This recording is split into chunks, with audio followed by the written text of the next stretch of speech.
Hello everyone. In this video we will see how to make a line chart in Excel. A line chart is basically a chart that displays data points connected by a line.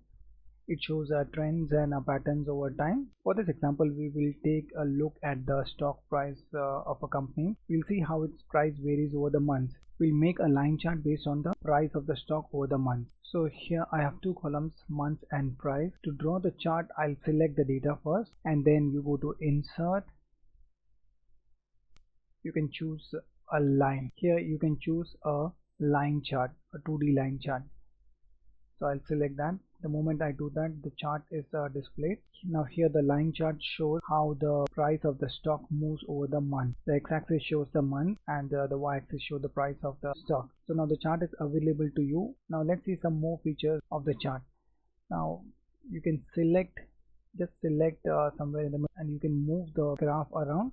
You can copy it, so you can do a normal Control C and paste it in the Word document. You can go to one of the corners and increase the size of the graph. You can make it smaller, you can make it bigger. You can go to the title and change the title as per your requirement.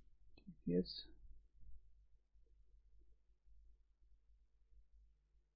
Next, you can change the color of the line. Just select in the main body of the chart and go to chart design. There you'll find change colors. Just select that. Now choose the color. Whatever color you choose, the line will also take that color. So that's how you can change the color of the line. Similarly, on the chart design there are a series of styles already available. You can apply one of these to the chart. So if you just hover over the various styles, you can see the style applied to the chart. So this is how you make a line chart in Excel.